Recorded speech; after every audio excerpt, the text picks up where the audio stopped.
La monarchie marocaine. Au cœur du combat contre le Covid-19. Par le Dr Charles Saint-Pro, directeur général de l'Observatoire d'études géopolitiques Paris.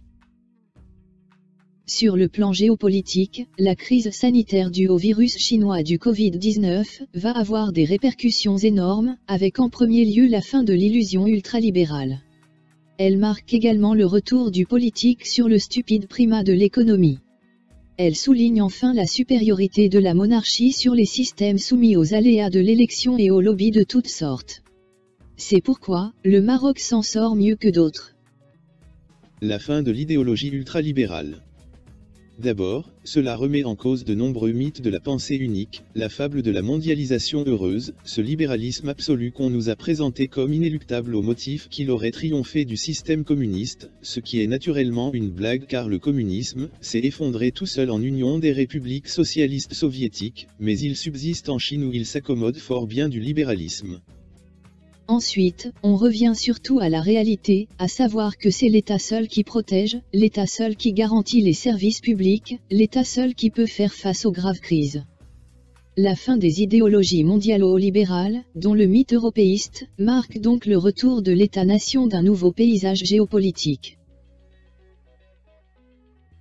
La crise due au Covid-19 a été traitée par l'Asie, en Chine, au Japon, à Singapour, à Taïwan et en Corée du Sud.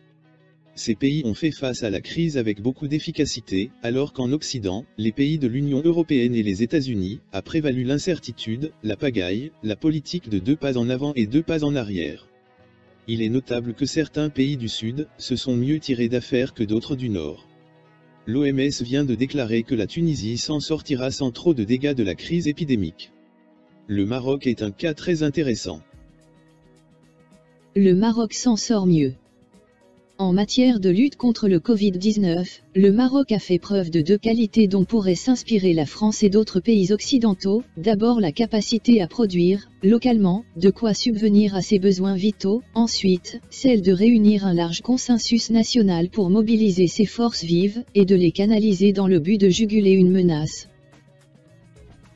Le Royaume est à l'avant-garde en ce qui concerne les mesures prises pour endiguer le coronavirus, notamment en mettant en place un système de confinement très strict et en mobilisant d'énormes ressources médicales, financières, création d'un fonds spécial pour la gestion de la pandémie du coronavirus, et humaine pour protéger ses citoyens. La stratégie marocaine a été saluée au niveau international, non seulement pour l'efficacité de sa mise en œuvre, mais aussi pour l'implication de toutes les institutions et les composantes de la société marocaine. Le roi Mohamed VI a lancé un fonds spécial de lutte contre le Covid-19 pour pallier les conséquences économiques de la crise. L'objectif est d'aider les personnes affectées à faire face au chômage ou au risque de faillite. Depuis le 7 avril, le port du masque est obligatoire dans l'espace public au Maroc, sous peine d'amende, voire d'emprisonnement. Au lieu de s'en remettre à des commandes parfois incertaines à l'étranger, comme l'Allemagne et la France, victimes de retards ou même de vols, l'État marocain a mobilisé l'industrie textile locale pour produire 5 millions de masques par jour.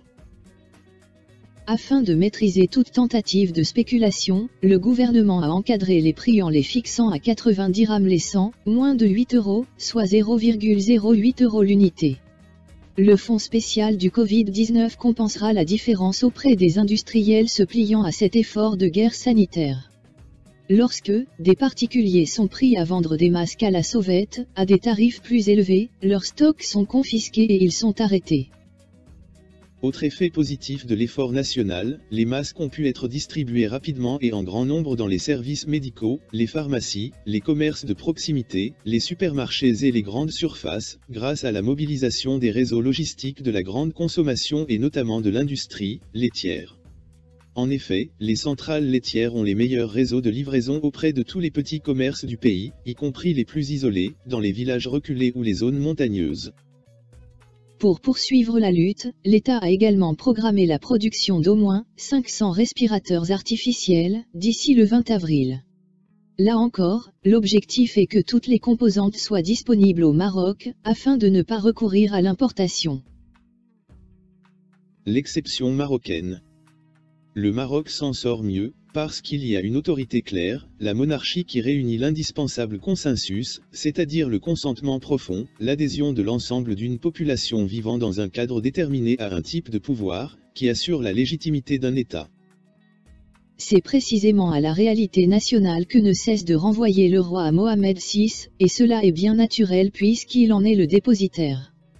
Parce qu'il ne s'agit pas de refaire le monde, mais juste de faire évoluer son pays vers de meilleurs horizons sans pour autant le détruire, et le plonger dans l'inconnu, l'essentiel consiste à continuer à construire une nation moderne et à devenir un pays émergent, tout en s'appuyant sur ses fondamentaux. L'ambition de la monarchie est de parachever la construction d'un pays moderne. Certes, la construction d'un pays capable de relever les défis du XXIe siècle exige du travail, de la patience, de l'opiniâtreté, une bonne entente nationale, un état de droit, de l'ordre et une vision à long terme. C'est tout ce dont dispose le Maroc et c'est son capital le plus précieux.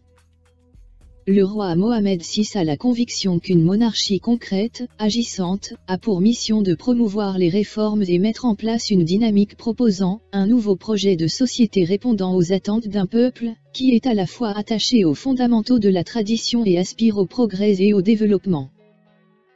Il s'agit de faire en sorte que l'époque de la modernisation ne soit pas celle des aventures sans lendemain. Qui, mieux que la monarchie, peut concilier cette double exigence ? Qui, mieux que le roi, peut penser une stratégie à long terme, reposant sur une vision cohérente. Il ne s'agit pas de faire table rase, de tout chambouler, mais il s'agit plutôt de poursuivre la construction d'une nation moderne, dans le respect de son identité et de ses traditions historiques. Il y a donc une incontestable exception marocaine qui est, sans aucun doute, due à la vision prospective et stratégique de la monarchie. Dans sa sagesse, le peuple marocain sait combien la monarchie est une condition de l'unité nationale, du respect des intérêts du Maroc sur la scène internationale et des progrès du pays. Et si l'exception marocaine résidait tout simplement dans le fait que, là où d'autres s'agitent en tous sens, tâtonnant tous sont frappés d'une sorte de paralysie cadavérique, le Maroc poursuit son évolution dans la stabilité. Mais cette exception porte un nom, celui d'une monarchie qui n'est pas limitée à l'instant et n'a pas comme unique champ de vision les échéances électorales et les petits calculs politiciens. Au contraire, elle s'inscrit dans le temps long, c'est pourquoi elle peut planifier et voir loin.